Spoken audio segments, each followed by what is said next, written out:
cutting a promo on Vince McMahon while stuck in traffic. The Jim Cornette fans out there is about to kill us in the comment section, bro. I know it. I know somebody's gonna be in the comments being like, "Oh, you didn't know this?" Y'all watching the panel, y'all definitely got chemistry. Was that y'all's first panel? Me and Payne were just like, let's bring the wrestling aspect back into DreamCon. As he turns the phone around, Ricky starts on that phone call. Kevin Knight, Carmelo Hayes, and Kalani Jordan. It's I'm coming for you, nigga part that got me. I like to thank the GOAT, the greatest of all time, and never seen 17, John Cena. The first ever rivalry I saw was John Cena as World Heavyweight Champion versus Randy Orton, WWE Champion. Ain't no charity case. Because because this dude wins too much. He's like, look. He's like Super Cena. You don't want him to win. All right. He's got a big forehead. You know, he's got too many weights under his belt. Man, he's got so many belts that his whole forehead can fit out all of them. Okay. All right, now shit's recording. All right. Here. Right. Let me kick this shit off with the introduction, all this kind of stuff before we like get into all the shit we're about to jib jab about. This is what is the name of this shit again? Oh no, I got it. I'm back. I'm back. Rewind. Take two. Take two. Take two.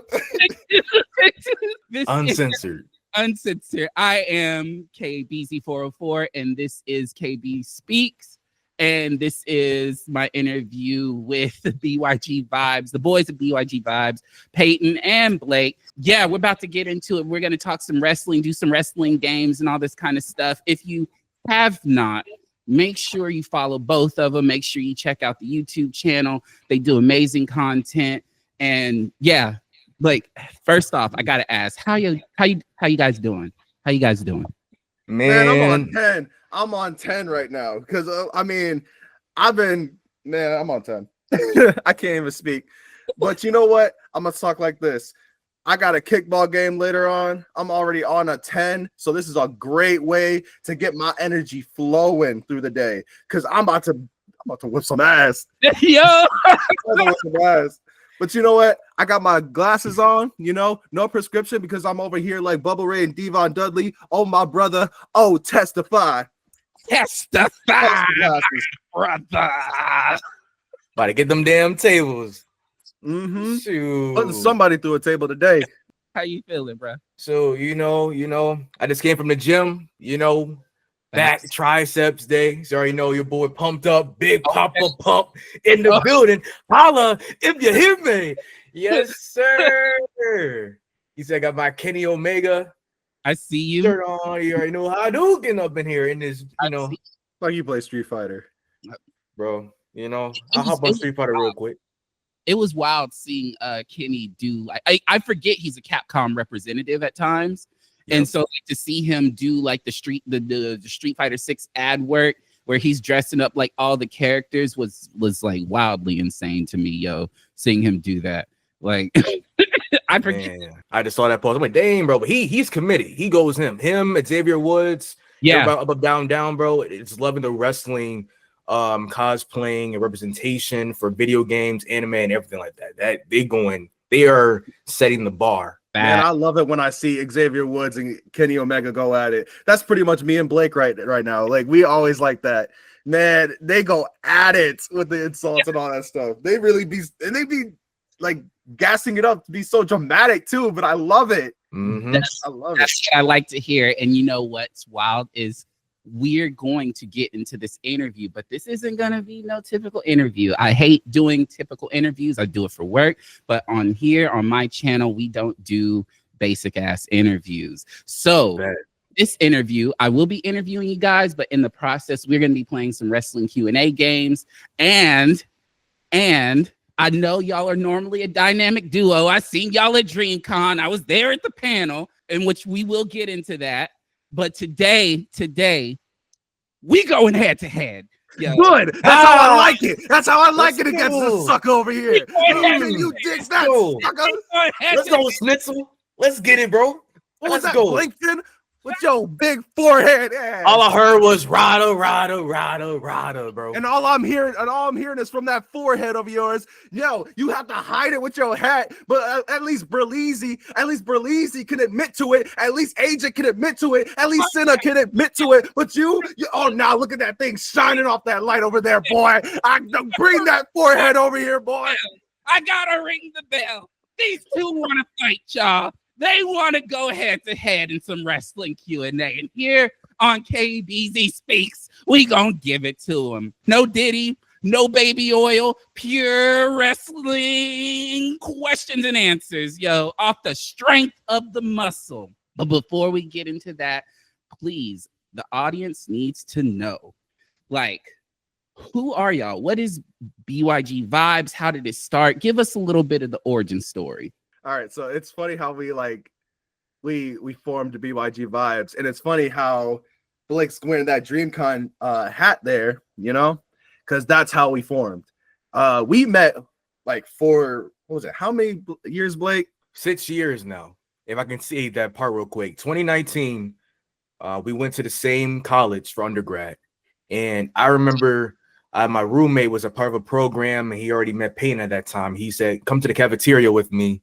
I want to introduce you to some of our friends."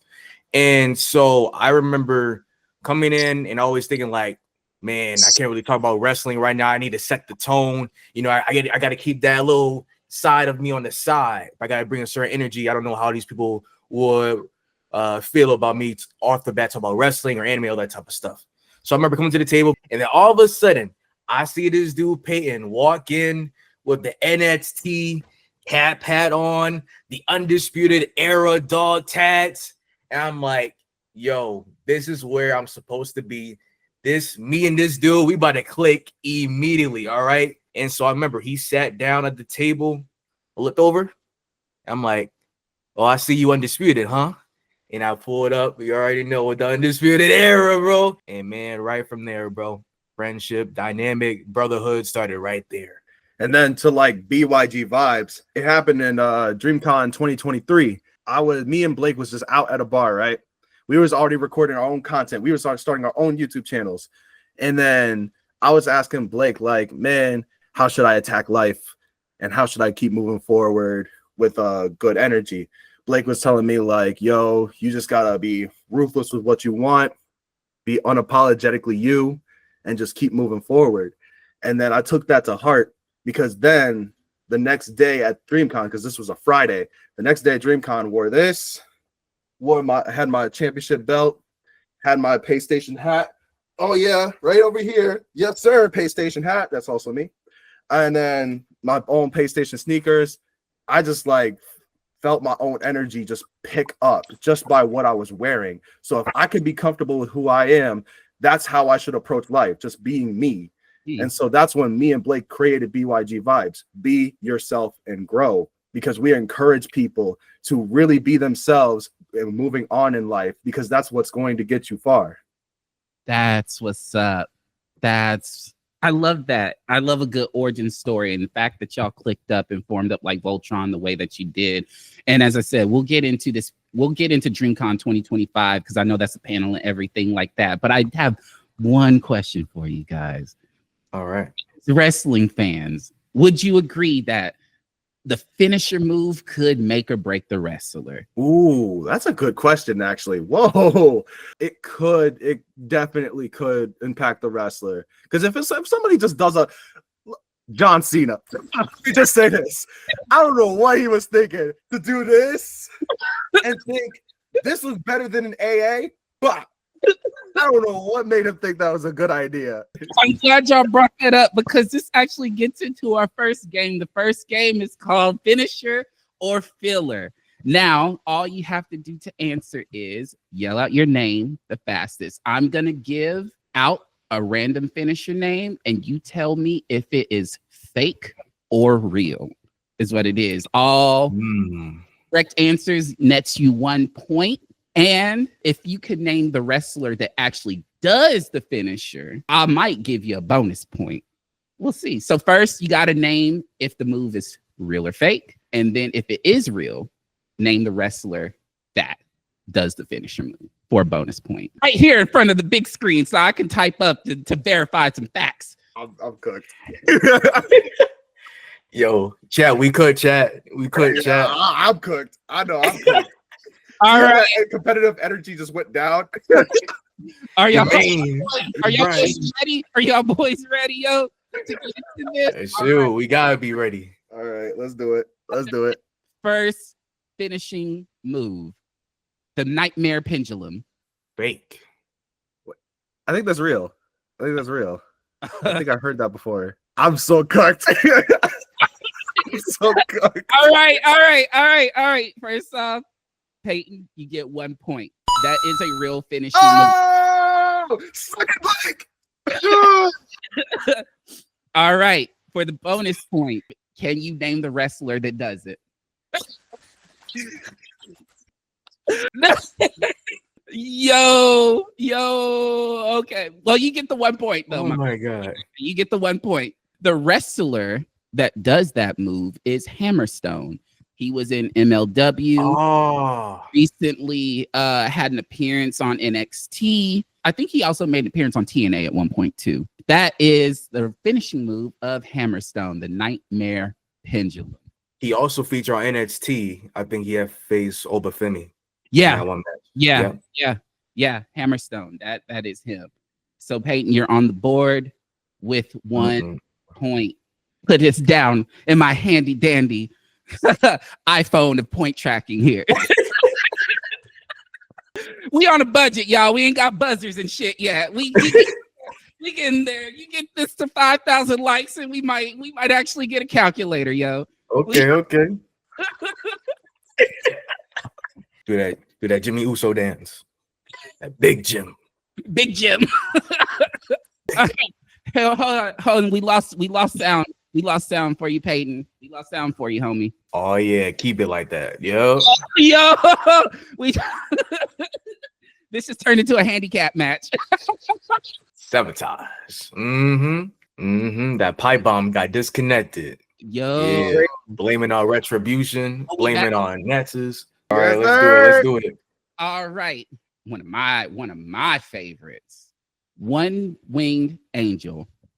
Oh, real. I said real first though. I said real. He said boom. Oh first. I said real. Oh my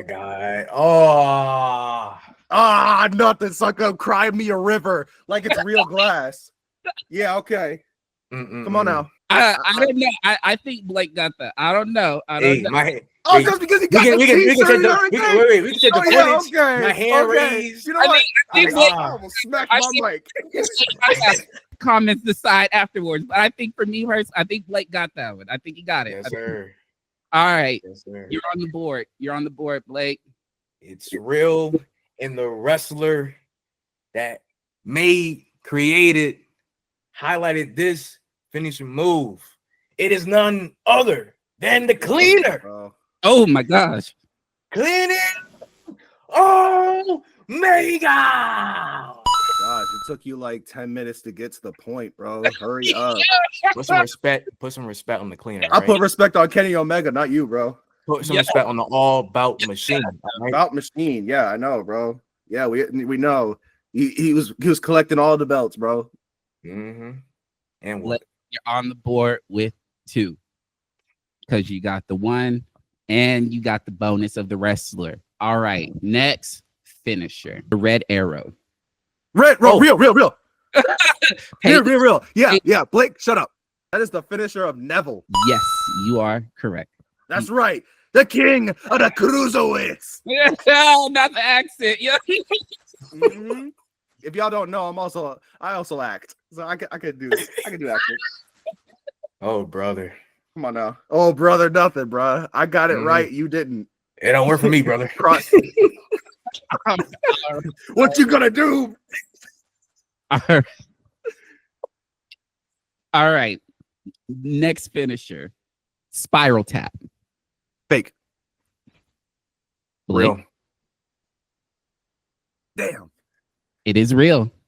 The spiral tap is a real finisher, is what it is. Blake on the board for 1. You wanna go for the bonus? Nah. Hey, that's I ain't gonna waste time. respectable. I ain't gonna waste time. Damn. I bet you're gonna name it. You're gonna name the person. I'm gonna be like, how did I get that wrong? Yeah, it is real. It is a real finisher. Old move of AJ Styles. Oh my god! Wow.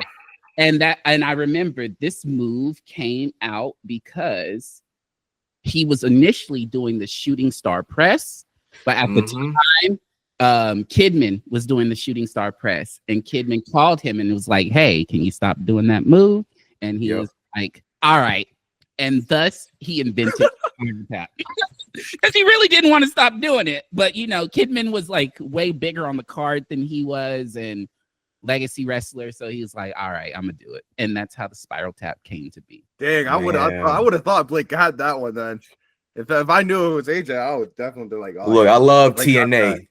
TNA, Right. man, 2006, bro. When I first saw it was going crazy. AJ Styles, Christian, Kurt Angle, you name it. Yep, that's the defined era. All right, y'all are 3-3 for the round. The tiebreaker. Oh, I'm nervous now. I gotta get my mic close. Pause. And the no Diddy and the tiebreaker. Are you ready for this? Mm-hmm. The Emerald Flosion. Fake. That's got. I was about to say fake. Yeah. Real. What? It is real. What? It is real. We about to get Just cooked in this real. chat. You should have. I know somebody's gonna be in the comments being like, "Oh, you didn't know this? Yeah, right. You better go." You didn't know about the Emerald Flosion. How you didn't know about the Emerald Flosion? Emerald Implosion. It might as well be called Emerald Implosion. All right, I don't even know, bro. This is the finisher of Kenta. Oh. Oh, let's see Dang. now. Dang, Yeah. I never would have known that. Yeah. See, I tried to get wrestling moves that sound like they could be fake. I was tricky, man. I'm wily. Yo, I'm wily. Well, which You one definitely was get that me, then? Because what did he Kenta do for that move? This was his early wrestling career. This was his early wrestling career. Because then I think Kenta switched. He switched from the Emerald Flosion to The GTS. The GTS. Yes. Yep. Yeah. So like a lot of these moves are by well-known wrestlers. It's just like it's not their current finishing. It was a finisher that they used in the past. It's still tied. One to decide. Man, all the Jim Cornette fans out there is about to kill us in the comment section, bro. I know it, bro. Especially me. I already know it because that last one, the spiral move from AJ. Yeah. I'm already going no. For the round, Gut Ripper Power Bomb. The Gut Ripper Power Bomb. Real or fake? Fake. I'm gonna say real. And for the round, our first round winner is Peyton. Bro,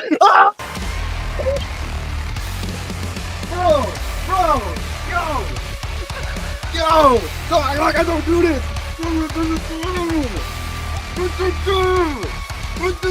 I'm not even speaking languages right now. I'm not even speaking words. I'm doing this, Blake. Beat, man. I can't even speak right now because I know I'm not damn good. Man, I was about to say that's like a WCW move used by somebody. You thought, and then what? It sounds like it should be real. It sounds should be real, but shout out to the heavyweight goats, wrestling finisher moves generator.com, because that's where I pulled that one from. If you're an up and coming wrestler and you need a move name for your finisher and it's in the power bomb form, please use Gut Ripper. You have my permission. Use that because it's a game winner out here. It's a game winner. Yep, game winner. Absolutely. Game winner. For me too. Yep. I'll take that. So I wanted to get into DreamCon because that's how I initially met y'all, through nerds. Shout out nerds. Please follow Respect My Nerds. Shout out boy. Nerds. Yes, sir. So y'all watching the panel, y'all definitely got chemistry. Was that y'all's first panel, or where was that line in terms of panels for you? Was that your first, or how'd that all come about?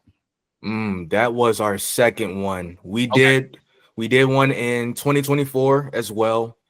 And so because we've been to 4 DreamCons now. The first 2 DreamCons we were guests, and we watched past DreamCons where they had wrestling involved. They had actual pro wrestlers come in, perform. There was actual wrestling promotion called DreamCon Wrestling, based out in Texas. And when it was doing it in Waco, Texas. And so as we come in after the COVID era, because our first one was in 2022, he was like, man, where's the wrestling? We would love to have pro wrestlers come out with something like that. Because we're in tune with the anime and the gaming. We know the content creators and the Twitch streamers, but we would love that piece to come in because we love wrestling as well.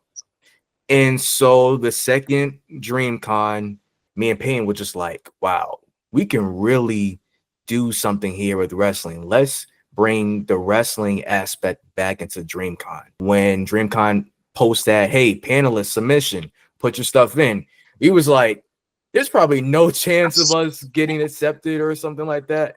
We was in college still, and I remember I was a resident assistant, so we both in the office, we both on the computers, just typing away, being like, okay, what can we do?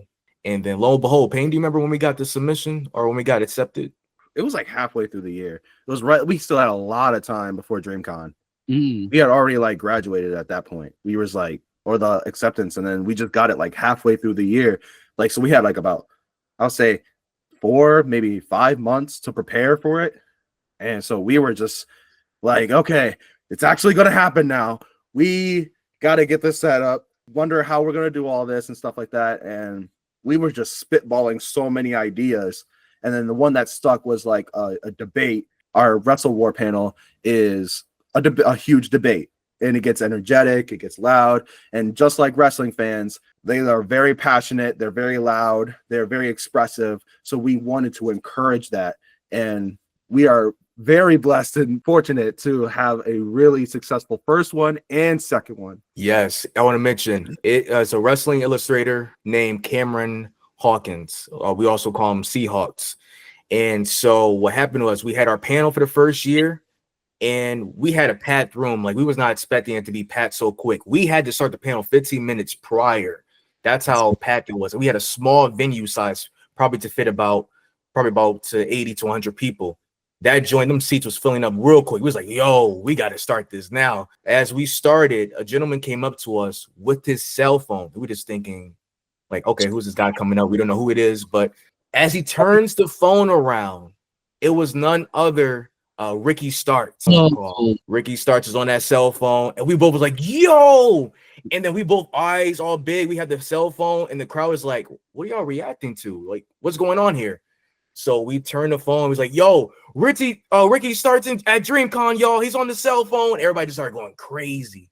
Wild. And if you think that was the only thing happening, literally he called like more superstars like Kevin Knight, Carmelo Hayes, and Kalani Jordan. Many more people too. AJ Francis. Jordan Grace was on there too. So he called like 5 to 6 different wrestlers on there. But he has all these connections. But he goes out to multiple different wrestling shows, and he just writes about multiple different wrestlers and has interviews with them too. So that was a blessing. Whoa, that's crazy. That's wild. How does like this year's DreamCon compare? Like, did it double in size for y'all? Like what? Like, tell me about like how does this year's compare? And like, what was the biggest takeaway? It doubled in size for us, which was phenomenal, because she was like, okay, we need a bigger room for this compared, but we were still having that back in the mind idea of like, what if we don't, pack out? What if it's less compared to last year? How would this look to now the DreamCon organizers for, this might not work out. We definitely we wanted more time too. We had originally put down for an hour and a half because we knew we was cutting time with all the guest features on the cell phone.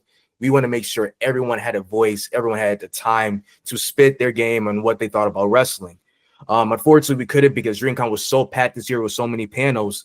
But I will say we also added some new aspects into this year. Last year was just straight debate and hot topics. This year we added the cosplay portion, so eyeing the cosplayers, which was great, and another great interactive type thing for the crowd. And then we added the gifts, so prizes and stuff, as well as just honoring any wrestling content creators in the room and any pro wrestlers too. We know we're talking about all these people from these big promotions, but we got some wrestlers in the room, even wrestling down on the first floor, that we want to recognize and give y'all flowers because y'all doing y'all thing. That's what's up. I'm happy that I got a chance to see it and everything else. One of the highlights for me was Peyton hitting the Seth Rollins intro, yo. The fucking room went nuts. They loved that. They loved it. And I like that because it gets into our next game. This shit ain't over. This shit ain't over. Yep, another win for me to collect. Oh, we'll see about that, sucker. We see about that. Yeah, we will see about that, sucker. Let's see if Peyton got another stone to his Infinity Gauntlet real quick, or will Blake thwart him? Let's get into it. Let's do it. Yup. All right. So the next game is called Cut the Promo. So it is. Ooh. I'm gonna give each of you 30 seconds, and I'm gonna give you a random topic, and you have to cut the promo. Is what it is. And because I am me, the one that makes me laugh the most will get the point. Is what it is. Oh, bet. I'm stone face. I'm already breaking. I'm already breaking. All right. Peyton won the last round. We're gonna go winners first. Pick a number 1 through 8. Let's go with 8.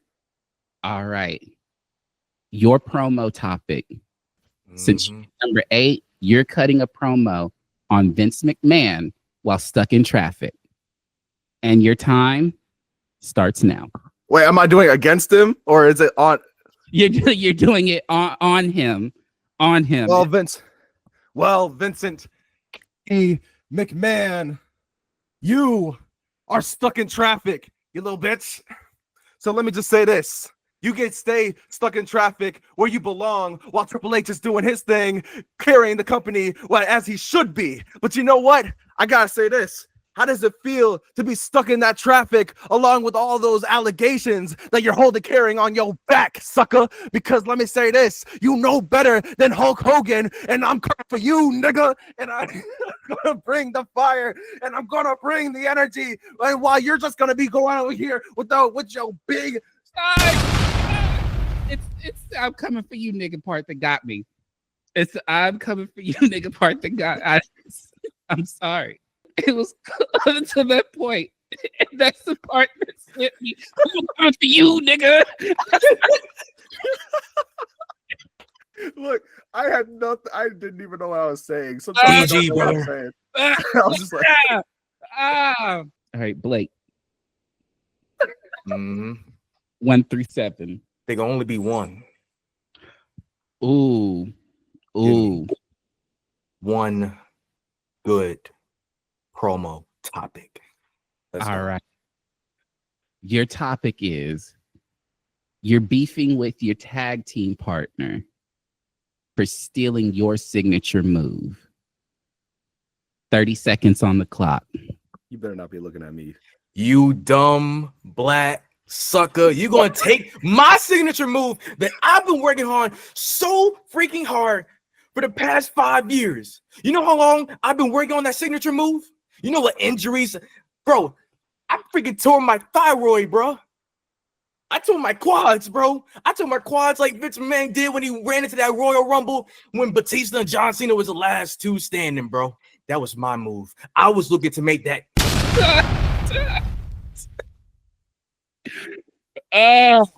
No, you got me.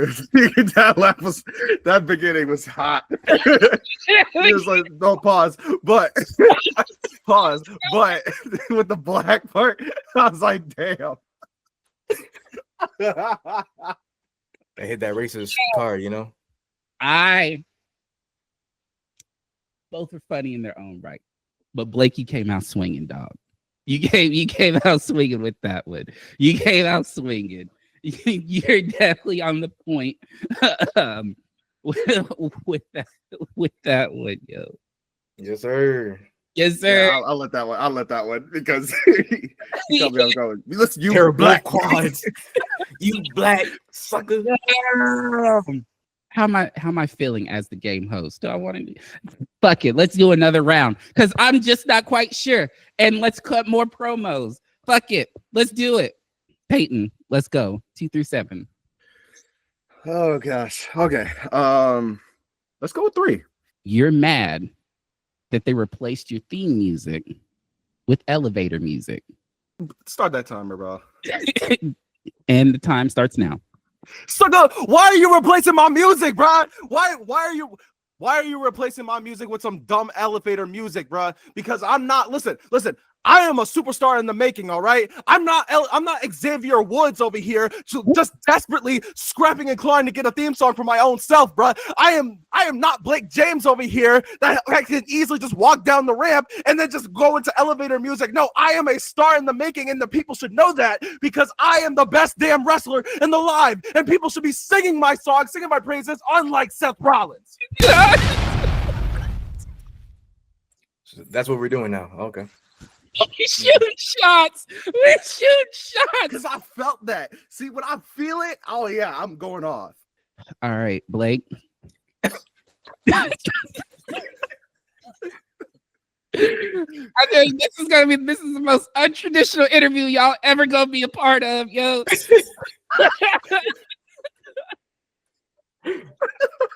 4, 5, 6, and 7 to pick from. Give me the big 5. Give me the big 5. I hate this one so much. I hate this, but I love it. All right. Man. You just turned heel. You just turned heel after losing your favorite do-rag in a ladder match.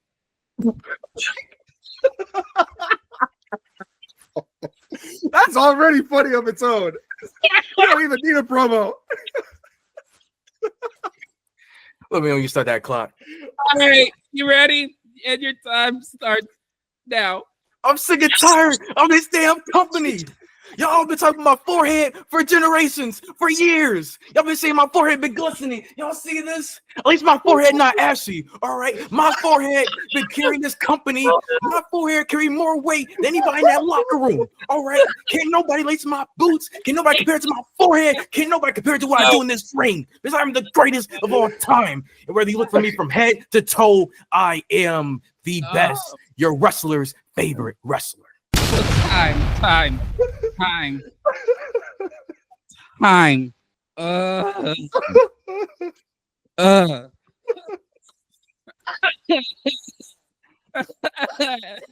not gonna lie.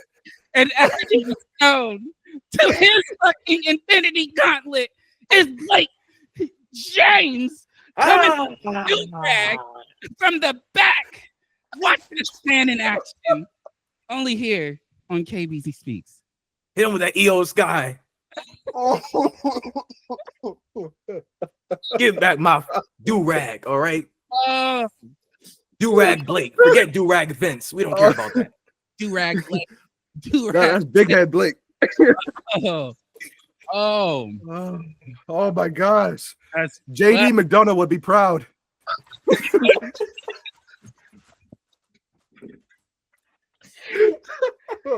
Ain't no way. Oh my gosh. Go ahead, Blake, in the comment section. Agent Senna Berlizzi, y'all watching? Lord, you got competition. God damn. JD got a big ass head. God damn. Oh my gosh. God damn. Nah, Blake definitely won that one. You got that one, bro. Yeah, you got that one for show. I love a good promo. I'm a sucker for a good promo. One of my favorite exchanges is always like watching The Rock chase after the IC belt from Triple H in the Attitude Era.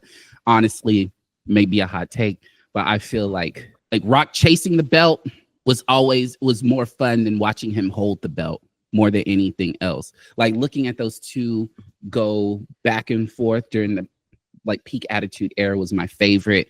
It's one of the fondest things that got me into like, oh yeah, I am locked into wrestling kind of thing. So I want to ask, like, what was that moment in wrestling for y'all that was just like, oh yeah, like this is it. I am locked in to this. I fell in love with wrestling in 2006. And it's my first memory of it was when The Undertaker appeared. And I don't know if it was Mr. Kennedy, or if it was some other wrestler in the ring. But I remember when the lights came off, came back, and then boom, I'm like, yo, who is this person? Just the aura of that person. And going back to when you saying like The Rock was always the best when he was chasing that title, I always felt The Undertaker, his career was best when he was chasing the title compared to having it. And you know, he didn't really have those long title reigns or anything where he was going back to even going back to Attitude Era, to the Ruthless Aggression, whatever. But the period between 2006 and 2008 to me is my favorite. And now I understand that a lot of people will say, well, that's going through the transitional period. Unfortunately, stuff with, you know, Benoit and you know, behind the scenes, less blood, you go into the PG era. But to me, the storytelling and promos were peak. And you had so many stars that no matter what, if one person was injured, you had someone else to carry. I remember seeing Cena, Orton, Chris Jericho, Undertaker, Edge, Batista, even the mid-card with MVP, Mr. Kennedy, Matt Hardy, they was all carrying. And Chris Jericho specifically, when he wore that suit in 2008, it was carrying those promos with the ladder match against Shawn Michaels. When Cena came back with their, I believe, their Survivor Series and Armageddon match, bro, those fire. Yeah, heel suit Jericho doesn't get enough love. Heel suit Jericho does not get enough love at all. And I think that's truly the era when like Cena like validated himself as that Super Cena moniker. Because like when he tore, I forgot what it was. It was pec or if it was like something in bicep or shoulder. One of those things. Like his recovery time was like wicked short. Like because he went out and then like he was gone for like a few months and then he was already back in the ring ready for action. So that's wild. What about for you, Peyton? So growing up, I thought wrestling was cool, but I wasn't into it. And then but I was like a very late like wrestling fan. I know a lot of people are going to be like, "Are you serious?" But I was a diehard fan at 2013. Okay. Yeah, a lot of people would be like, "Oh man, that was like," ugh. But in all honesty, at the time I was watching, the first ever rivalry I saw was John Cena as World Heavyweight Champion versus Randy Orton, WWE Champion. That one. And it's funny because like that was my first because I would listen to their theme songs before I was even a fan. And I was like, man, I wish these two would go head to head. And then first rivalry ever that I ever watched was that. And then right after that was the Daniel Bryan and Triple H and the Authority stuff. Yeah, all that stuff at the same time was hooking me like into wrestling. I love the passion that it has. I love the energy of the crowd so much. It's addicting. It's really a drug to me. I love energies of the crowd, but I also love like the dramatics of it. I love the action, even if people would say it's fake, but like literally it's action every single week that many athletes cannot do. And it's like, I really like that. And this is every week. There's always a story. They're always progressing. This is something I love to watch now. And then ever since then, constant watching episodes day in and day out. And I like that you chose that because like, and you can correct me if I'm wrong, Blake, because I feel like that era of Randy Orton, he's either like deep in his legend killer bag or he's coming off of that and transitioning into something else. But that to me, like legend killer Randy Orton was wild. Wild. Oh yeah, that's a really good one. And I'm glad that we got there because it leads into our next game. Oh, hey. Ducky. Quack, quack. Oh, yeah. Yeah, man. Yes. So we're gonna get to it. These eras that we like, these wrestlers that we like, all this kind of stuff. We're gonna test that. We're gonna test that knowledge, y'all. We're gonna test with a little straight wrestling Jeopardy, KBeezy style. I think Blake got this one, but hey, I'll try. Who knows? I might be cooked too. Who knows? Who knows? It's a couple questions from all different eras. I will, if you don't know, the point gets forfeited. We'll try again to cut the deal breaker. Again, respond with your name first and then give the answer. Fastest to respond gets the answer. Are you guys ready? Yes, sir. Yeah. All right, bet. All right, gonna take this back old school. We was just talking about this era. What faction did Batista debut with? Boom, I got it. Blake. Evolution. That is correct. Blake on the board, 1 point. I'm hitting. Pew, pew, pew, pew, pew, pew, pew. I always think of Santino. Oh, Baptista. Pew, pew, pew. Baptista. I always think about the guy that when Batista was getting warmed up, that random fan ran in the back, and they're like, it's like, who is this? And security, like 3 guys just run by. I'm like, is this real? Is this a work? Like, bro, what? We're going for the next question, fellas. Real old school question. Which wrestler is known as the excellence of execution? Boom. Blake. Bret the Hitman Hart. Ooh, 2 on the board, yo. 2 on the board. Yeah. 2 on the board. Because we still got 2 more rounds. So even if this one's is a wash, hey, don't worry, you can still come back. You can still. Yeah, I figured this was gonna be a wash. If like a lot of old school stuff, I'll be like, oh, dang. I think I do my research, but I won't remember all of them. So this one, let me ask this first. Y'all catch AEW? Y'all watch AEW sometimes? Yes. You guys got a little knowledge of AEW? Got some knowledge. Who was the first ever AEW champion? Bing. Oh, Peyton on the board. Say Chris Jericho. You are correct. Yeah. That is Money in the Bank, which just passed, by the way. And if y'all watch, that was love to get y'all takes. Oh, I watched. Blake, did you watch? You know, I didn't watch, but I watched the highlights. That's real. Did y'all watch Worlds Collide? Yep. That joint. I did watch. Yes. I was happy because they knew how to market to me because they streamed it on YouTube and I was there at the office watching that hoe. Trying to get some work done. Let it shout out to El Iguana, one of my favorite highlights. Yep. Yes. I really like that how they respectfully treated those AAA guys, and a lot of them went over. Conan on the mic along with Corey Graves, letting them speak naturally in Spanish, having Mysterio kick it off, as well as tie in just Gable and El Viking, and got the other. That match was fucking wild. That match was crazy. Push Chad, please. Push Chad.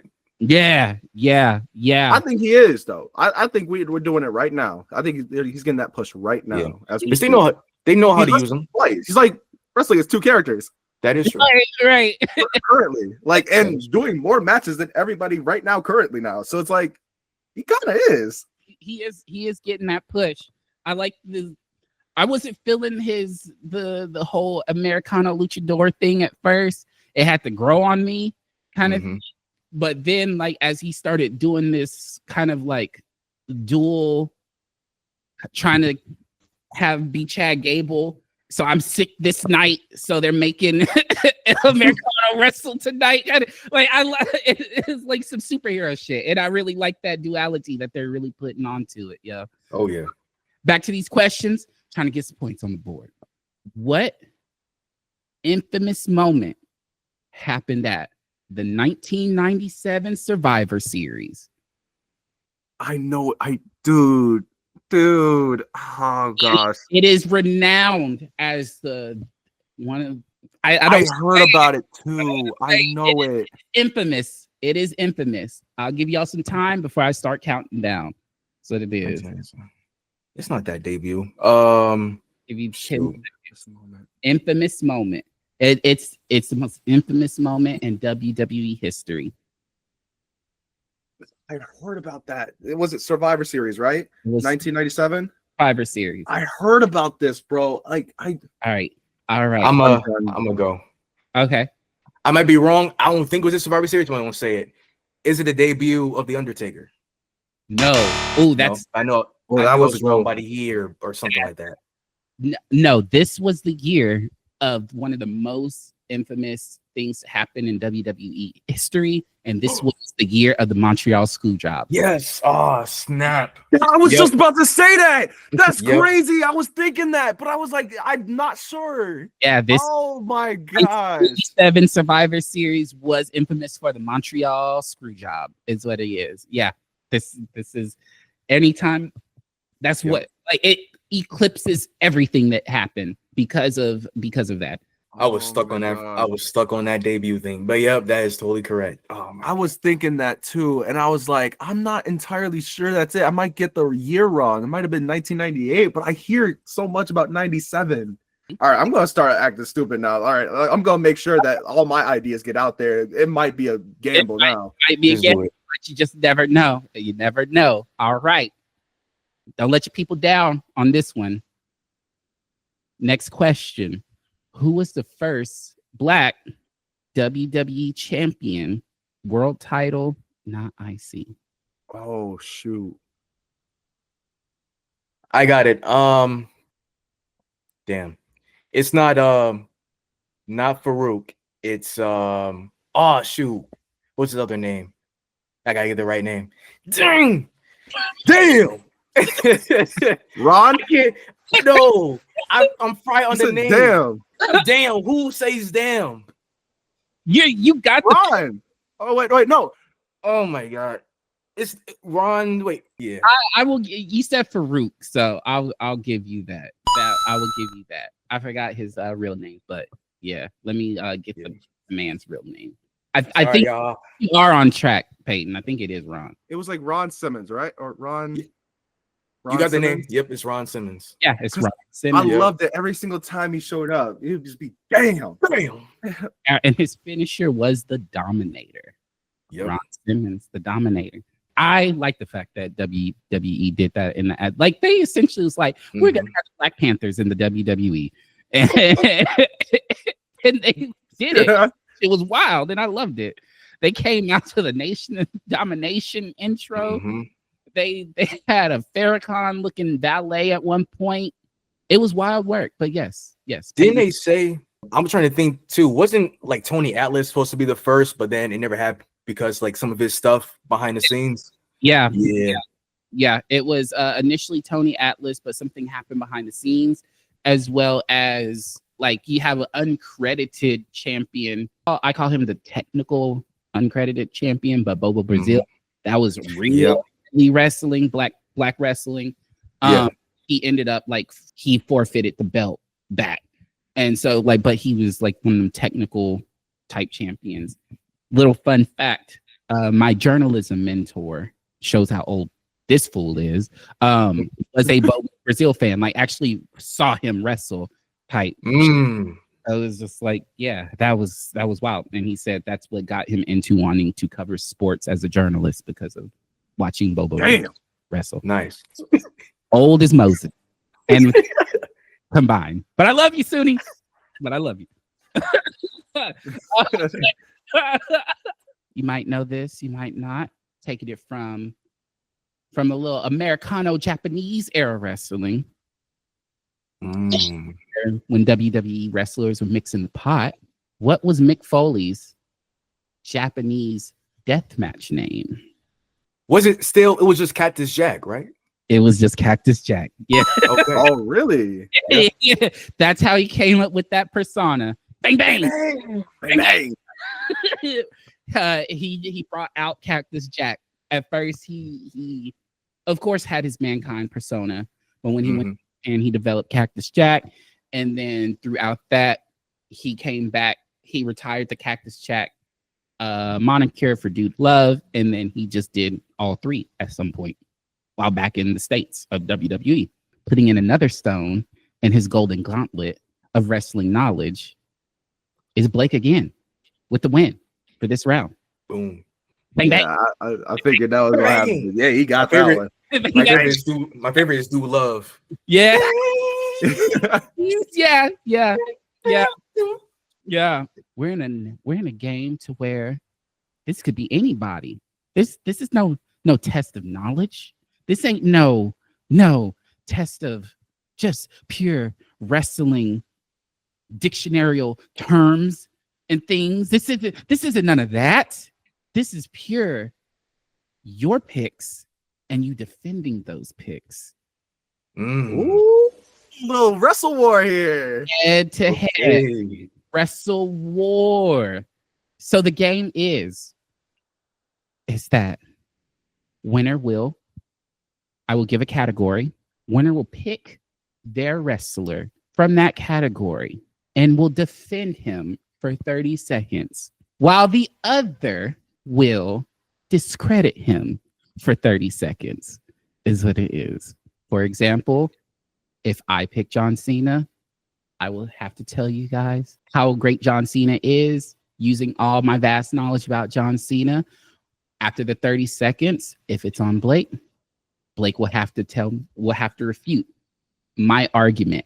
So Blake is the winner of the last round.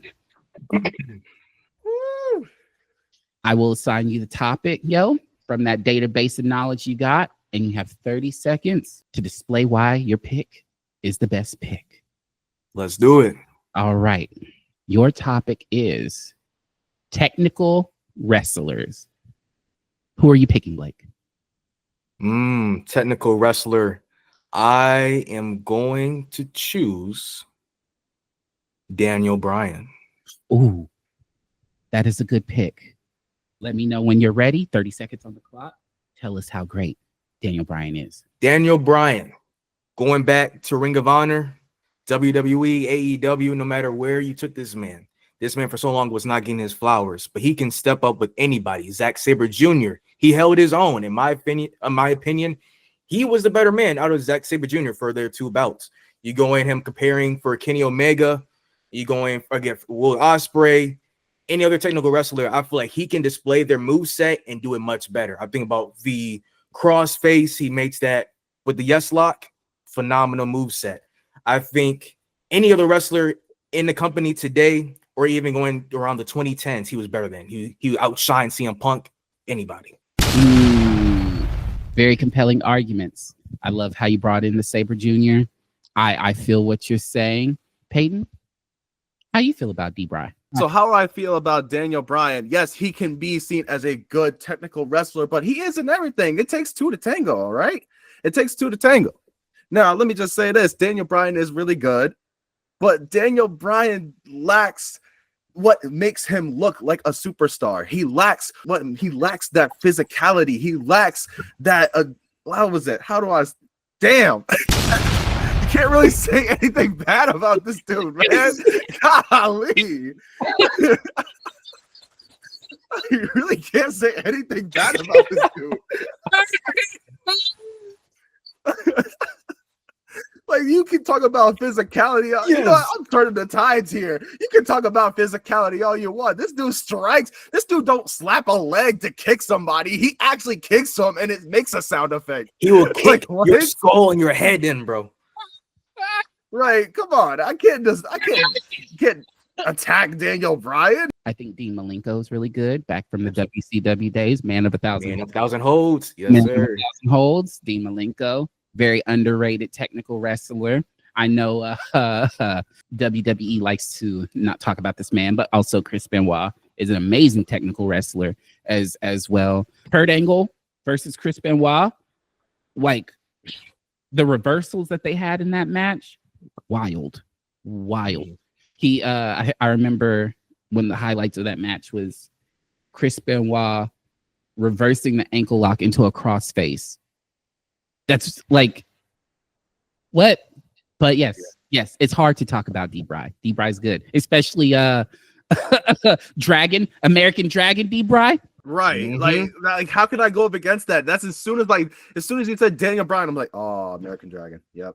American Dragon. It's There hard it to is. refute. It's hard to refute. And if you are refuting, you can bring up another wrestler to refute your Oh, I case. can. Okay, I didn't know that. Yeah, Okay. no, you can.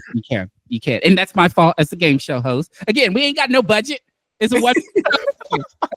I'm a host, director, executive producer, question writer, fact checker. I'm all of it. It's me, Man, baby. I could have said Kurt Angle real quick. Kurt Angle. It's me. Baby. It's just me. We'll call this round wash because that was on my. We'll call. I will give points to both because of Okay. is what it is. Both y'all get a point. Hey. That's cool. I am a man. Yeah. I am a man of the people, yo.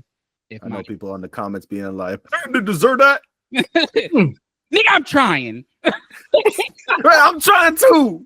You can't. You argue Daniel Bryan. Shoot, someone would be like, Daniel Bryan, the man with no neck. Yo, Sorry, bro. That's wild. That's hey, someone could have said it right there, you know. topic is tag teams. Ooh. You let me know. You let me know when you're ready to start, and I got you. When you talk about the greatest tag teams of all time, there's no better tag team than the Usos themselves. Let me just say this. Longest reigning tag team champions, Yeet. Let's talk about it. One of the most tag team championship wins, Yeet. Let's talk about it. And let's keep going with like banger match after banger match after banger match with many of the greats going like Street Profits, New Day, and many more going with more than a decade of being a tag team and building that foundation of what makes a phenomenal tag team. That's time. He made a compelling argument. Yeet. He had some points. Yeet. They did have some banger matches. Yeet. But Blake, I feel like you might have some rebuttaling words. You might know another tag team. I don't know. Let's see what you got. Blake, who will you be refuting the Usos with? Okay. Some might think I might go with New Day, but I'm not going to go with New Day. I'm going with Motor City Machine Guns. Let me tell you something about Motor City Machine Guns. They inspired Generation Me, also known as the Young Bucks, also one of my favorite tag teams of all time. Look, to me, Motor City Machine Guns inspire like Brian Kendrick and Paul London, who was also a great tag team on SmackDown during the time, early 2000s. They revolutionized tag team wrestling during TNA when TNA put down tag team and women's wrestling on the map. Their high-flying innovation, their power, their strength, both of them being TNA world champions, bro. Boom. Time. Both very compelling arguments. Both. Yeet. Machine guns.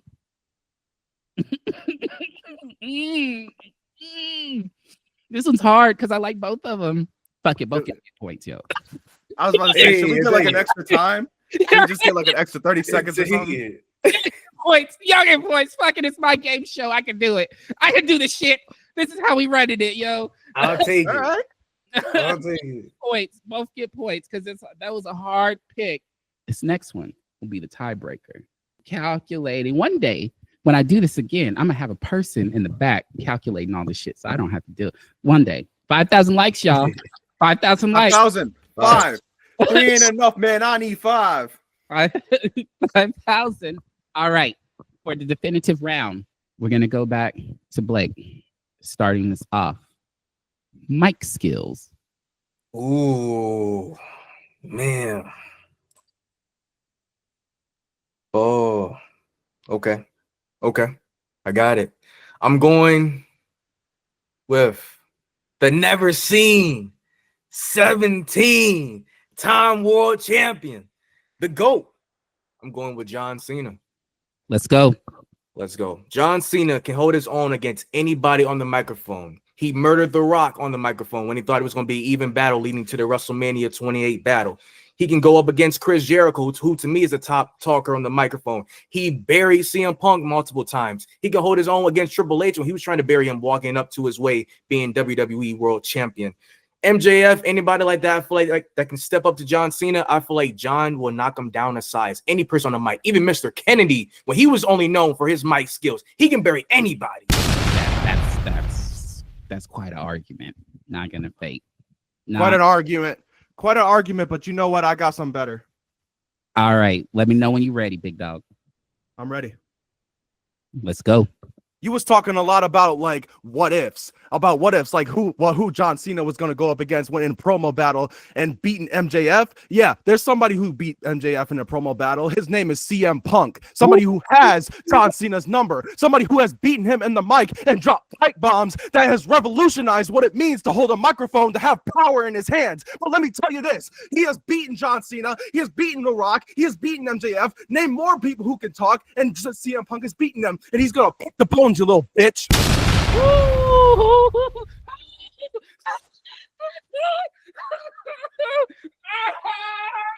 Now let's talk about it. Now let's talk about who won. I felt passionate about that one because I know his little punk ass was gonna pick John Cena. I think you got that one, Peyton. I think you got that one, yo. I think you, but not to discredit, because Chain Gang Cena out here rapping. Chain Gang. He was something. But I will have to say that pipe bomb was heard around the fucking world, yo. It's true. It really was. It really was. So the point goes to Peyton with that. That's right. That's right. All right. Also acceptable. Right. Also acceptable. I would have taken The Rock as an acceptable answer. 90s Attitude Era Rock. He always had some, quotables. Is what it is. Jericho is also another good one that was very acceptable as well. See, that's the funny thing. I'd be like, man, I wanted to say The Rock, but then I was like, the early stages. I don't know about the now, because it's not it, but early stages for sure. Chris Jericho, I will give him props, because if you can make a catchphrase out of the word "it," you're a legend. Yeah, you're a legend. Yeah, for sure. Absolutely. Even Roddy Piper, I would have said. Roddy Piper, right? Piper's really good as well on the mic. There's quite a few that are mad when it comes to their pipes, their mic skills, pipe skills. Pause. But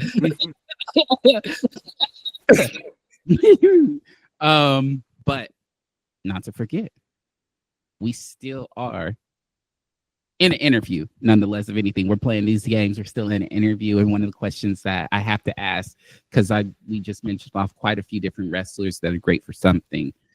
Do you think that, especially thinking about like Money in the Bank and Worlds Collide and how progressive WWE is been in the most recent years, do you think you're finally doing right by Black wrestlers, and like how Black wrestlers have been put on the screen as performers? Or do y'all still think like there's more that could be done by WWE? Definitely needs to be more work. Definitely. I would say the best brand that does it is NXT. NXT, not just saying like, oh, they're just having all the Black wrestlers, but they're representing the Black wrestlers. Like, let's say they don't all have a stereotype, at least right now, they all not fitting a stereotype. Like Naomi's got rock music. Yeah, like not a lot of Black wrestlers have rock music. That's cool though. I like that. Right. And then you got people like Javon Evans, who is coming out to the ring and speaking on the mic like a YN, like, but like it's different, it's exciting, it's charismatic, and now I'm looking forward to seeing more of Javon Evans. And it's like also with Oba Femi, big powerhouse. I mean, you can say that fits like more of a stereotype, but he's I don't know how to say this, but he's got this kind of energy to him that's you can say it's similar to like, I would say Bobby Lashley, but also like in his own mix. He's his own guy, and like I do kind of agree with that. Like he is his own person, and like I do like that there is a variety of Black wrestlers. It's not just like the same dude, like copied and pasted kind of thing. Like you do have a Javon Evans that like meshes well with younger Black audience, just as well as like you have Obafemi, who is the big powerhouse, but also too he's bringing over Nigerian culture. Like his music is really matching that presence, and like you hear that domination when he speak. But it's also very diverse in women's talent too, like with Lash Legend, and all that kind of stuff. How do you feel, Blake? Yeah, but you think about early 2000s, mid 2000s with WWE, you had I love Crime Time, I love Mark Henry, Kofi Kingston. But I think about MVP, but I think about that one promo when they had Randy Orton bash. It was Henry, MVP, and Kofi when we were still doing a Jamaican accent. He was like, "You criminals," all this type of stuff. I'm like, whoa. You go back to the feud between Triple H and Booker T leading to WrestleMania. He was like, people like you don't deserve to be world heavyweight champion, be in your position.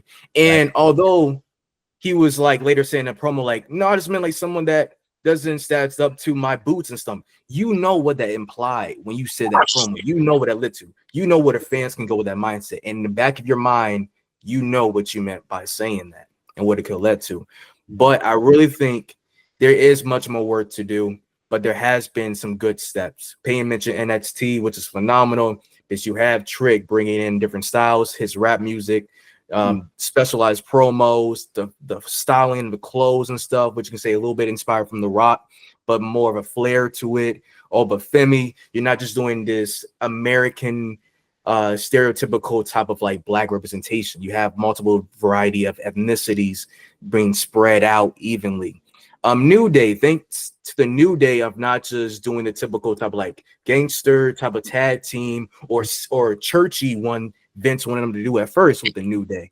You had them bring in the anime and the cosplay and the gaming, which is why we love it so much. And that goofiness for Black representation. We're not just all serious or trying to hurt you or harm you, or be the big powerhouse like a Mark Henry or something.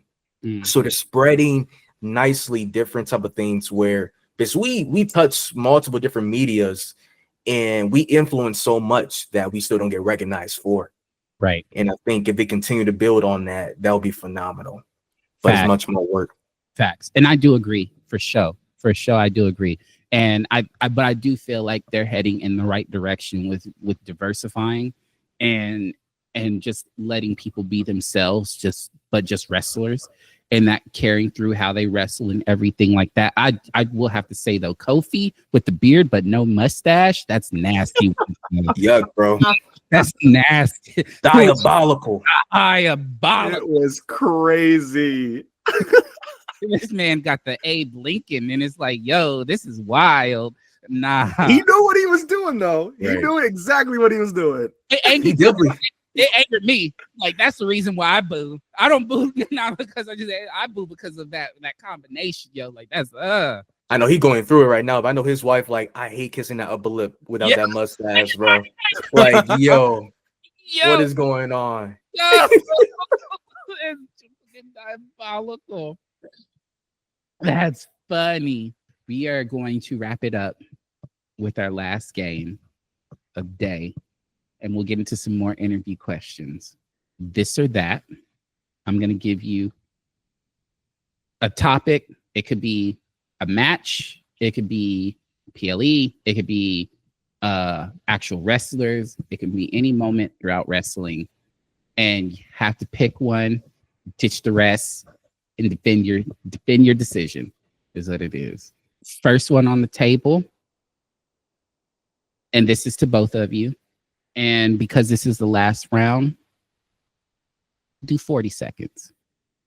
Oh, baby. All right. Baby. Let's get it. All right. We're going to do 40 seconds. Yo, a little bit more time on the clock. All right. Champion starts off. This or that. Your topic is you're taking one. Only one you can take. The Rock, Stone Cold, or Triple H. Attitude Era Big Three. Who you got? Triple H. Why? I picked Triple H because it's the Attitude Era is all about being that gritty, being that personality, being that charismatic character that's going to elevate the WWE. And I feel like Triple H has done that in flying colors, even in behind the scenes. I always feel like when you talk about Attitude Era Triple H, you also think about the game. And when you talk about the game, it's all about how you play it. And when you play the game, you got to know the insides and outs of it. You got to be strategic about it. When you cut promos, when you do in-ring personalities, how you carry yourself as a superstar and a champion. Time. I know Blake. Look at Blake. He got goosebumps. He said, now if you pick him next, that's funny. Now, Blake. Now, you can pick the same wrestler, but make a better argument, or you can pick one of the other two. It's up to you. Who you got? With Stone Cold Steve Austin. Oh, What? Let's go. Stone Cold Steve Austin. Talk about Attitude Era. Stone Cold is number one. The Rock number two. Everybody else, it's just filler. Stone Cold, week in, week out, helping with the ratings. They was first getting trashed, but when Stone Cold came in with his broken skull personality, bring up the ratings through the roof. Week in, week of just torment and just bashing Vince McMahon and the corporate, beating up The Rock continuously through various different WrestleManias, bringing in the trucks, doing the beer, everything like that, the broken skull, the glass shattering, everything like that, hell raising every week. The crowd is going crazy when Stone Cold name and music hits. Can nobody take that? And he was a dominant champion throughout.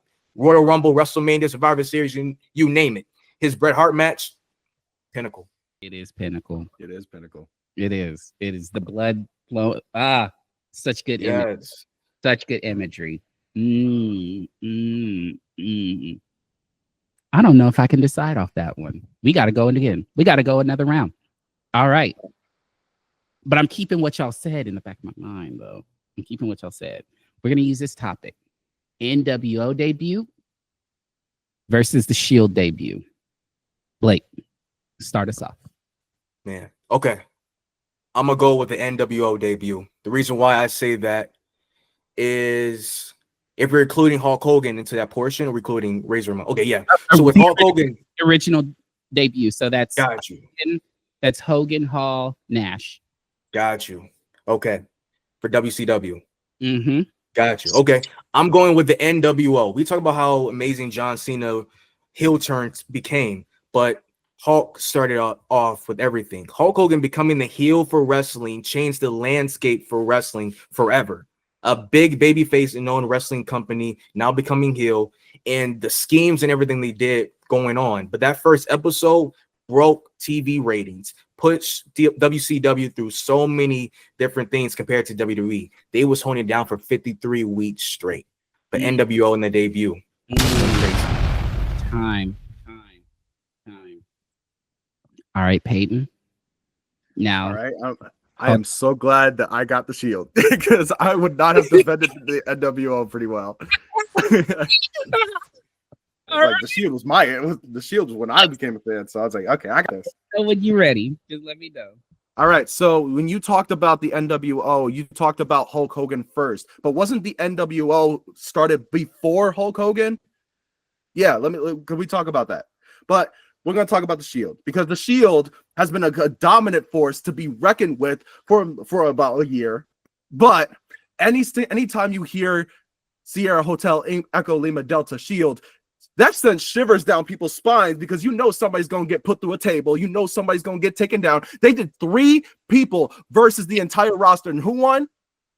Well, I think the other roster won. But they took out majority of that group. Majority. And they are brothers in arms. They will defend each other to the very end, at least until, the chair shot. But it was impactful. The part that gets me is you make a solid point, but then there's always that little caveat. There is always a little but. There is always I was like, shoot, I can't say that because, there's also this, but. Hey, everybody not doing this. Everybody's still doing this. Yo. Yeah. Tell that to Sami Zayn. Tell that to the people at AEW when they try to do this with John Moxley. Yeah, tell that to the people who try to bring back the Shield again and again and again and again and again. Yeah. Oh my gosh. For the club. But I do like the Shield was a shit.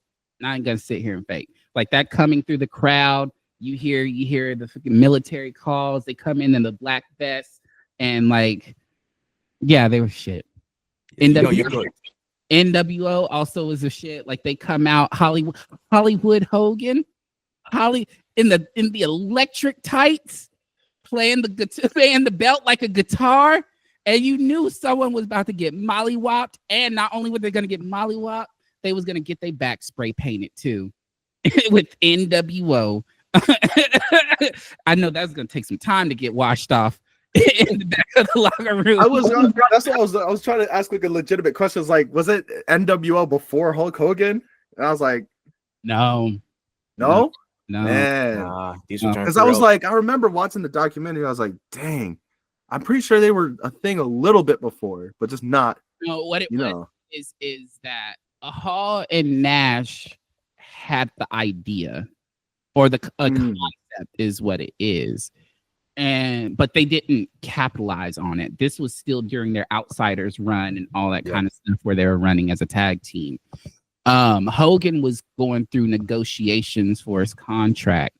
And at the point in time, he was like, I want to change. I want to change. And like, he was like, but I don't know what that change is, but I just want to change. Oh, that's where I picked up with the. Yeah. And so that's when Hall and Nash approached and they were like, yo, how come? Like, you know, like we're trying to do this thing, like maybe heel. And it really took some convincing from them to Hogan. Because like Hogan was still like pure, eat your vegetables and take your vitamins, brother. And like he was still super baby face. But ultimately they convinced him. He jumped ship and like the rest was history. And like, with the NWO, like they just wreaked havoc over at WCW. It took him that whole day just to come out, just to meet the spot, because they still didn't know if he was gonna come out and be the third man. Right.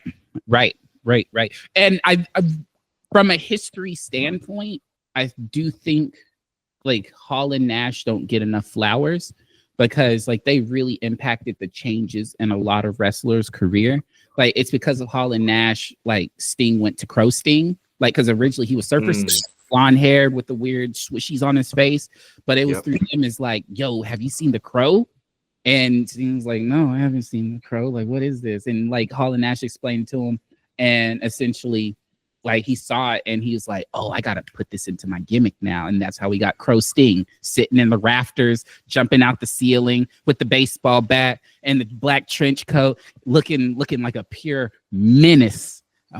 Menace is what it is. But yeah, that's my tangent. I gotta just let the people know that I too know wrestling. I'm just not a host. I'm just not a host. I'm just not in the background conducting interviews. I know wrestling too. I gotta let it's real to him, damn it. It's real to me. This is something both y'all can get behind. And personally, one of my favorites. Gonna start off with you, Peyton. Ooh. Best Royal Rumble appearance. Oh, that's tough because I need to start thinking about which one. Oh, God. Wait, this is your opinion. This is your opinion. Oh, based on your knowledge, what you think, what you feel. This is your opinion. Like returns, debuts. Yeah, returns and debuts. I gotta go with it. I think I got something. Okay. Tell me when. All right, let's go with now. All right, so when we talk about one of the greatest appearances in the Royal Rumble history, it goes without saying that this has to be in the category. It's Edge. Edge coming back to the WWE after 9 long years of being told that he cannot never wrestle again. Then we was just all left in the dark on like Edge not coming back to the WWE ever until we hear "You Think You Know Me," and then the crowd erupts. And when you talk about the return, it is a very well-known superstar because he's a Hall of Famer as well. So when you talk about the greatest returns, it's like Edge has to be in the category. That's a good one. That's a good one. I remember watching that one and I lost my shit when I heard "You Think You Know Me." Lost my fucking shit, yo. I vividly remember, like, me and Blake was watching that very Royal Rumble together. Yes. We were in like college. We were in like a little lounge, and then as soon as we heard it, we like flailed our arms, jumped up, and did the you know, with Edge. Yeah. And we were just going crazy. You could see people just like walking by, wondering like, what could they watching? Right. Right. Yo, that's funny. Yeah, that's a solid one. That is a solid one. Blake, who you got, brother? All right, get that watch ready. I got mines. 2008 John Cena return. Whoa. Ooh. Let me tell you about this. We already know John Cena was injured during the time, probably supposed to be out between 8 to 12 months, but this man came back shorter than that, probably between like a month and 2 months. That man made his return back to the Royal Rumble. Everybody was in shock. Everybody forgot they were supposed to boo John Cena, not because he was a heel, but because no one liked John Cena. No one liked the push he was getting elevated towards. But in those 10, 30 seconds, everybody was a fan of John Cena. Everybody was in disbelief and loved that John Cena was back in return. The expression on Triple H's face, John Cena returned with the, you already know, bro. That facial look, bro, he killed it. He was like,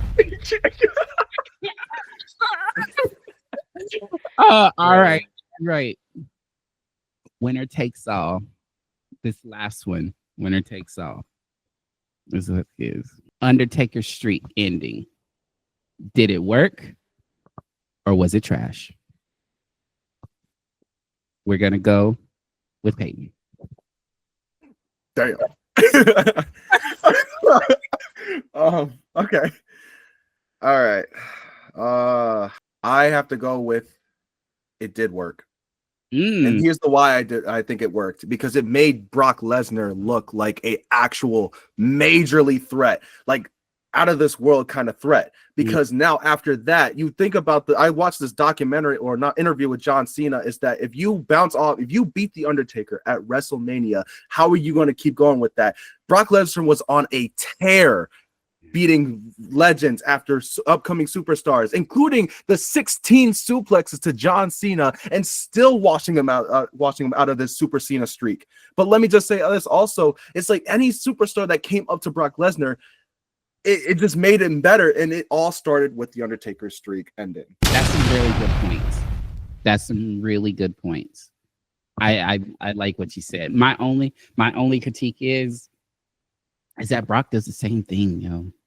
I just wish this fool diversified his moveset just a little bit more. It's always Suplex City.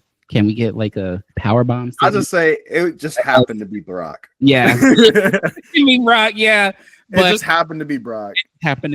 But other than that, you made some very valid points. And he was on a tear after the Undertaker. I'm not gonna sit here and repeat that. That man was running through the roster like wow.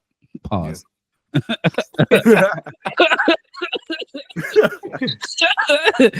Someone's in the comment will be like, hey, yo. That's like the Roman thing when he was like, I'm gonna smash him and leave. Like, hey, yo, whole 2020, every time he said smash him, I'm like, bro, put a pause after that. Put a period. Whatever. Put something after that. No. Bro, I think he said it like the other day. What was it? Somebody said something the other day and was like, yeah. Hey, you gotta say pause. PG, brother. PG, brother. All right. What up, Drew McIntyre on that one? Same question, yo. Undertaker streak ending. Did it work or was it trash? 40 that seconds. joint was straight trash, and here's why. Look at where Brock Lesnar is right now. That man is nowhere to be seen. The legacy of Brock Lesnar is still intact. However, I feel like some other superstar up and coming should have received it. Yes, it did work momentarily. John Cena, everything he did afterwards, phenomenal. The beast was really established, but someone else needed to hold that mantle. And Undertaker, unfortunately, people still choose to forget it because right afterwards came back, beat Bray Wyatt, all that type of stuff. Then come afterwards and face Roman Reigns. Roman Reigns could have used that. Bray Wyatt could have used that, but unfortunately it was given to Brock Lesnar and it did not work out. People are still gonna be like, wow, that's a shock factor. But people, I feel like, do not love it if you think about it today. To me, I choose to forget it and like it never happened. So that's me. Also very compelling. I do think there's an argument that it could have went to another person for sure. I think they chose Brock because of his status, but also he really didn't need that. He really didn't need it. But I know from a status thing, they probably felt it was the safest option, being the fact because it is it is the Undertaker more than anything. So it's just like he's the Beast, it's the Undertaker. This feels like maybe possibly the right way to make both characters look strong. Yeah, I don't know about that one. But taking all arguments in, I'm gonna give you, Blake, 2.5 points, and I'm gonna give you, Peyton, a solid 2. A solid 2. We're not out the game yet. Okay, good. Because I was about to say, I'm not gonna hear the end of it from this dude, Blake, bro. I didn't even say nothing, bro. I sense it though. I've been drinking my water, bro. We're not out the game yet, yo. We're not out the game yet. Final question for the game and some bonus points tack onto your score. This last question, depending upon how you answer, will net you a whopping 10 points in bonus points. Because, Booker T. We all know the bookend. Spinneroonies, all that kind of stuff. So this will net you a solid 10 points. Is what it is for all the 5s that Booker says. Oh yeah. And the question is, finish this sentence. The wrestling world needs more blank and less of blank. Gonna go with Blake first. No time limit. The wrestling world needs... Wait, say it again. The wrestling world needs more of blank and less of blank. Okay. This is probably wrong, but it's fine. No, it's so your wrestling. Opinion. Okay. It's your my opinion. Oh, my opinion. Okay. Mm-hmm. Okay. The wrestling world needs more inclusivity and less wrestling tribalism. Oh, okay. Because in my opinion, that's a good one. Inclusivity with the variety of different wrestling aspects, not just about the styles like lucha and Japanese and all that, but to be more inclusive on what all wrestlers have to bring to the table. I think we can keep going with the bashing of AEW is more leading to CZW, all that type of stuff. Right.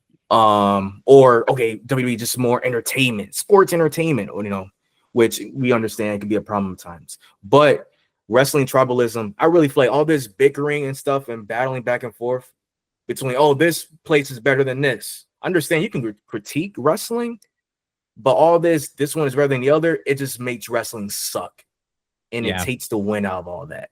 And I'm just here enjoying. That didn't be put the phone. It want me to be like The Rock. Fuck all that. I don't care about all that. I just here to enjoy wrestling. We have so much to enjoy right now.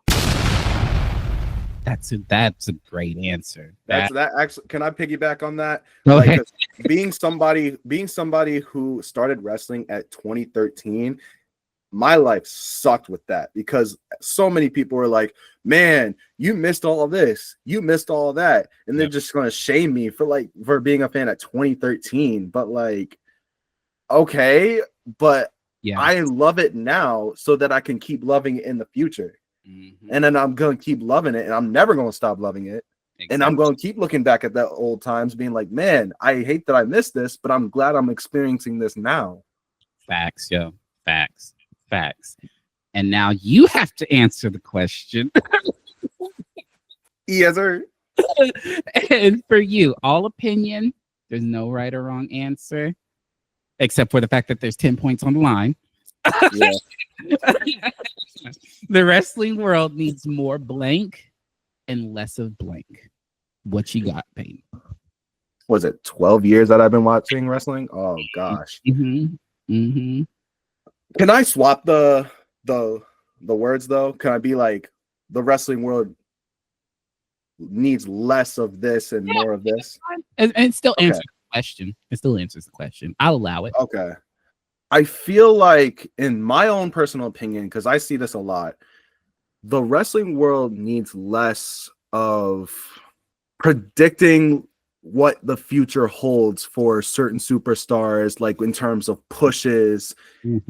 And so I'll say like predicting. Yeah. And because that's just going to hurt your mentality, and then more of enjoying the ride. Because because I swear, I hate it every single time when somebody's like, oh, this person deserves a push. We're going to get this. We're going to get this push. Just enjoy what you got going on right now. Because let's say because you'll go one way, but then the WWE goes a completely different way, and you're missing the point of it. Because like, let's say people were hating the fact that John Cena was coming out being like this heel persona. Everybody was expecting this, like, oh, we're gonna get this new attire, new theme song. John Cena just goes as himself, and people fail to realize he's not giving you what you want purposely. He's not giving you what you want because he's letting you see the ride that he's taking you on. Thanks. And he's hating, you're hating on it because it's not what you want. Because you're predicting that it's going to go this way. You just want to be right. But you need to enjoy the ride. Wrestling is more than just cheering for everything. It's also booing. It's also cheering. It's chanting what you want. Like, even with R-Truth, we didn't expect him to come back so soon. Facts. But we cheered but that brought us all together. And that's why I say just enjoy the ride and see the superstars for who they are, because they're trying. Even with Karrion Kross, he's trying. Yeah. That's dope. That's dope. Both solid answers. So we went through a round of questions. We went through some games. People got to hear your opinions, know what some of your favorite moments are in wrestling. Got to know you guys as creators within this space. Are you ready to understand who's won this KBeezy wrestling gauntlet of questions and games? Are you ready to hear the winner? Are you ready to know who? I'm nervous. I'm all sweaty, bro. I gotta freaking change a shirt now. Oh my gosh, I could not have Blake winning this. Rip that Band-Aid off. This man wins too much, and it's time for a new beginning. It's time for a new era. Blake James got his time. It's Pace Station's turn now. There is no new era. But there's all a plan B, and that B is for Parker. No ye. Only there is no new era. Only the undisputed era is what it is. Your winner of KB's wrestling gauntlet.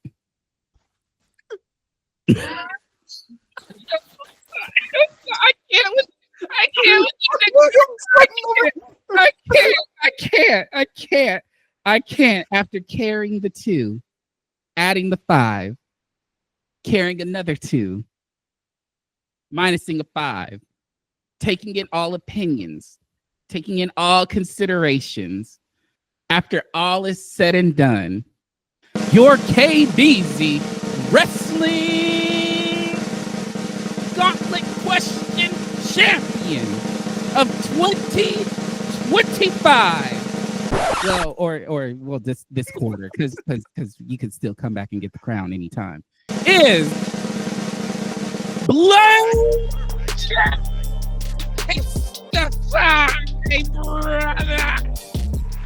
I like to thank the GOAT, the greatest of all time, the never seen 17, John Cena. I like to thank my double championship belts. Yo. Shout out to AEW. Yo. And thank you hosts, thank you viewers. God bless you. It's been an honor. It's been a pleasure to be crowned your winner. And what? Know ye. Oh wow. Oh wow. Now, the only thing that hurt, and what we will come back for for the championship crown for is the Jeopardy portion. I enjoyed your final answer, Peyton, but it was the Jeopardy portion is what it is. But oh wait, there's more. Oh wait, there's more. Is what it is. Y'all think this is just the one and done? No. This is not the one and done, because you in the chat, you in the comments can decide your people's champion. So vote who you think deserves the title. Please vote me, bro. I'm tired of this, bro. I'm tired of this, dude. Come on, y'all. I need y'all to pull through. I love y'all. Much love. Mwah. Give me one more. No. He don't need nothing. Title. He don't need nothing more. He don't need anything more. He don't need anything more, bro. Yeah, come on now. Come on. We ain't no charity case. Because look, because this dude wins too much. He's like, look. He's like Super Cena. You don't want him to win. All right. He's got a big forehead. He's got too many weights under his belt. Man, he's got so many belts that could fit his whole forehead can fit out of them. You can't hide. You can't hide. But look, you all want to change. You all wanted a new champion. Look at him, bro. Look at him, bro. Stop, oh, Lord. Much love to y'all. Mwah.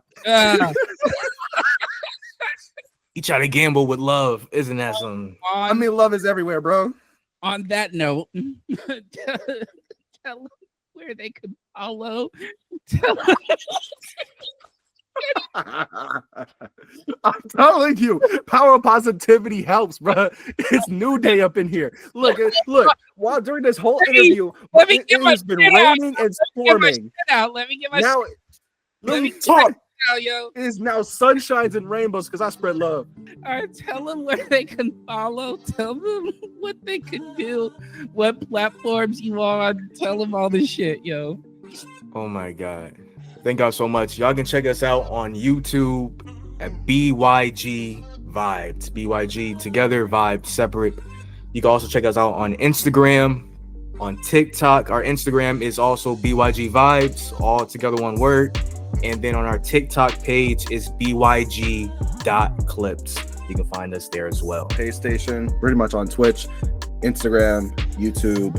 I also do Twitter, but I don't really on Twitter a lot. Individual BJ1212_ as well. And as always, thank you fellas for taking the time out to hop on with me, conducting this interview, playing these games with me, everything else. This shit has been a fucking blast. Thank you. Look, I know Blake won this one, but I'm going. Hey, as you should, champ. From one tramp to another, bro. Thank you, KB. Thank you for having us on here. We had so much fun, bro. We appreciate you. I don't know if you heard me. Thank you, KB. No worries. You can follow the channel at KBeezy Speaks. And you can follow all the social medias. You can follow my personal one at _KB McIntosh. You can also follow the channel's IG as well, which is KBeezy404. Videos like this, new hosts, new conversations, new games played every Wednesday. And if you just want to hear some live shit and everything else, catch up with me on Soul Session Sunday. As always, it's been dope. It's been a pleasure. Yeah, support the fellas, support me. Have fun. Go save some bees. Peace. Peace.